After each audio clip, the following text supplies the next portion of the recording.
네, 반갑습니다. 제대로박사TV의 재승욱입니다. 저 아주 오랜만에 찾아뵙는 것 같습니다. 제가 항상 여름방학, 겨울방학이면 어디 뭐 여행을 다니고 또 학교 행사, 이런 여러 가지 이런 이유 때문에 자주 그 유튜브 촬영을 못했습니다. 최근에도 뭐 여러 학교 뭐 수시 모집, 정시 모집, 그리고 뭐 또 추가 모집 이런까지 또 하면서 여러 가지 또 시간이 많이 좀 제약적이었습니다. 그래서 자주 찾아 못 뵌 거에 대해서 죄송하게 생각합니다. 자, 요즘 뭐 부동산 시장 많은 뭐 어려움을 겪고 있습니다.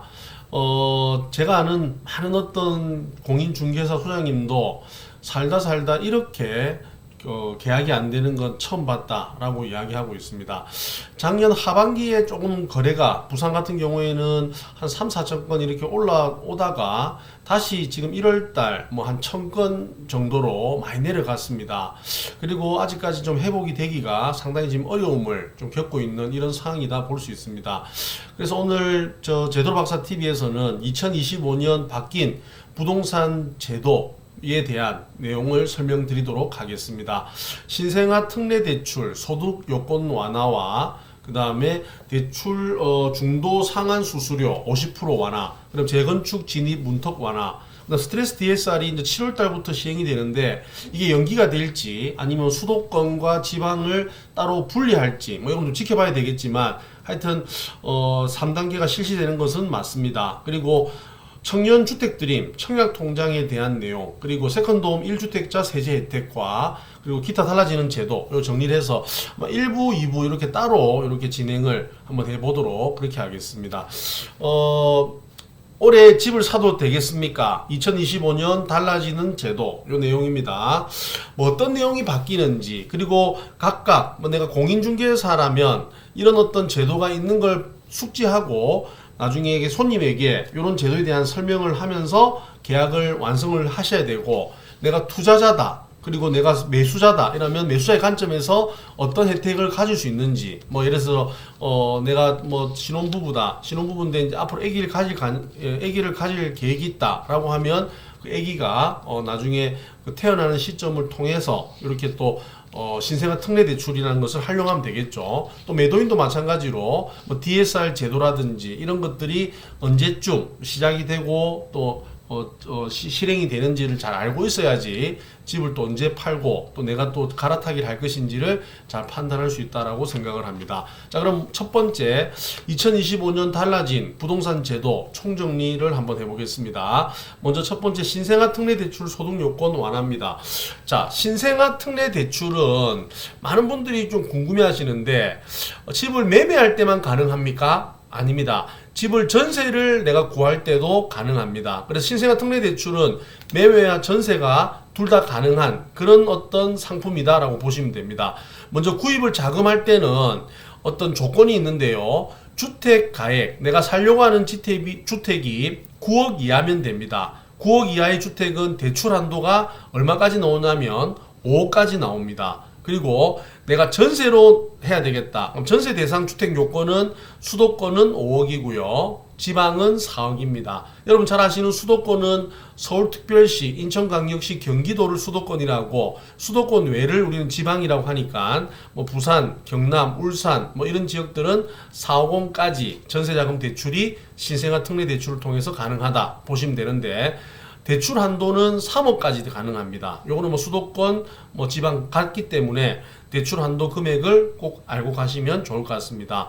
그리고 신생아 특례 대출을 하는 데 있어서 자기가 얼마의 자산을 가지고 있느냐, 너무 많은 자산을 가지고 있는 분들, 부자분들에게는 이런 신생아 특례 대출을 하게끔 하면 안 되겠죠. 그래서 매매 자산 같은 경우에는 4억 6,900만 원, 전세 자금은 3억 4,500만 원까지 있으신 분들은 이 신생아 특례 대출을 가능한데, 가장 중요한 게 이거는 아기를 좀 많이 놓겠다는 이런 분들에게 좀 혜택을 많이 주겠다라는 이런 제도입니다. 그래서 요거는 2025년 올해 1월 1일 이후 출산을 한 가구만 해당이 된다. 예전에 출산한 가구는 안 되고 올해 1월 1일 이후부터 출생한 가구는 이 신생아 특례 대출을 활용할 수 있습니다. 그래서 금리는 되게 저렴합니다. 우리가 일반 지금 4% 5% 되는데 요거는 2%대 뭐 3% 사이에 우리가 받을 수 있기 때문에 금리에 대한 혜택도 상당히 굉장히 높다라고 볼 수 있습니다. 근데 예전에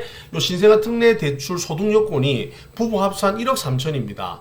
근데 그래서 이 부부가 대기업에 다니거나 고위 뭐 공무원이다 이렇게 하면 사실 어려웠는데 이게 부부 합산 연소득 2억 5천까지 약 2배 정도가 늘어났기 때문에 상당한 아마 이 스펙트럼 범위가 넓어졌기 때문에 아무래도 신생아 특례 대출에 대한 어떤 활용이 굉장히 중요하다라고 볼 수가 있습니다. 그래서 이런 조건이 되시는 분들은 반드시 신생아 특례 대출을 활용해서 내 집 마련을 하시는 것이 좀 좋다. 저는 그렇게 생각합니다. 자, 두 번째, 중도 상한 수수료 50% 인하가 되겠습니다.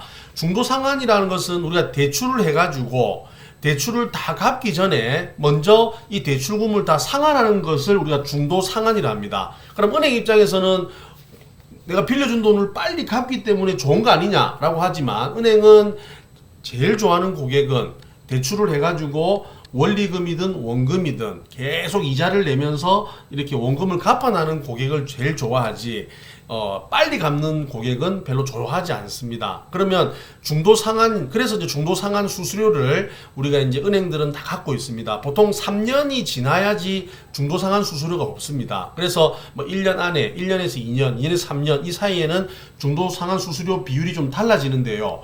이게 이제 정부에서 볼 때, 금융감독원에서 볼 때, 이건 너무 은행들이 배불리게 하는 게 아니냐. 그래가지고 올해부터 올해 1월 13일 2025년 1월 13일 이후의 계약건부터 그러니까 기존 대출 가입자는 적용이 안 됩니다. 그래서 중도 상한 수수료 그래서 1월 13일 이후의 계약건부터는 이제 중도 상한 수수료가 50%로 확 인하가 된다라고 보면 됩니다. 그래서 1월 중순에 1월 13일 이후부터 이제 주담대와 신용 대출에 대한 중도 상한 수수료가 반으로 줄어든다. 이렇게 보시면 됩니다.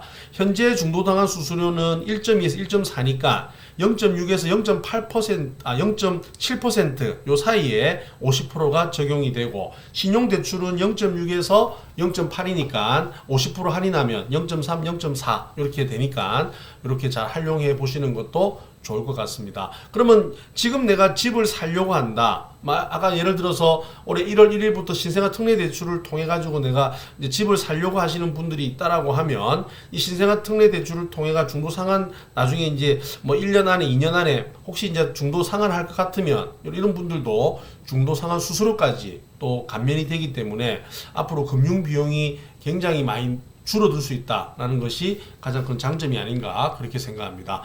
자, 그리고 재건축 진입 문턱이 굉장히 완화가 되었다. 이 내용인데요. 재건축 정비 사업 활성화 기대됩니다. 사실 지금 전국에 있는 재건축 단지들이 보면 지금 공사가 지금 중단되거나 뭐 이렇게 진행을 하는데 상당히 어려움을 겪고 있습니다. 그 이유는 건축 자재비가 너무나 많이 올랐기 때문에 시공사에서는 지금 이 건축비와의 어떤 조합과의 어떤 관계가 시공사는 지금 옛날에 계약했던 가격으로는 못하겠다. 조합은 그래도 옛날에 계약을 했기 때문에 그대로 해달라. 시공사는 그렇게 하면 손해다. 할 수가 없다. 뭐 이러면서 지금 자꾸 지금 문제가 되고 있거든요. 뭐 부산에도 촉진 3구역, 촉진 4구역 뭐 이런 지역들이 옛날에는 500만 원, 600만 원이었는데 지금 그냥 1000만 원 이상 지금 평당 공사 비용이 지금 늘어난 것을 볼 수가 있습니다. 이렇게 되다 보니까 재건축 사업들이 완전히 뭐 올스톱 된 곳도 많고 또 이 지지부진하기 때문에 아파트 이 정비 사업에 있어서 상당히 어려움을 많이 겪습니다. 그런 차원에서 정부는 이 재건축 사업을 좀 활성화를 좀 시켜야 되겠다 해서 시행 시기가 2025년 6월 달입니다. 올해 6월부터 이제 안전진단이라는 것이 재건축 진단으로 명칭이 변경이 되고 이걸 생략할 수가 있습니다. 그래서 이제 30년 이상 된 아파트들은 이제 예전에는 안전 진단을 하고 그 다음에 추진위 구성, 조합 신청, 조합 설립까지 이렇게 하면서 보통 안전 진단에 1년 정도, 추진위부터 조합 설립까지 2년, 이런 3년 정도가 이런 어떤 절차법에 따라 진행이 되는데, 이게 이제 빠지면서 이제 재건축 어떤 사업 기간이 3년이 줄어들었다라고 보면 됩니다. 그래서 재건축을 좀 활성화시킬 수 있는 부분들이 크기 때문에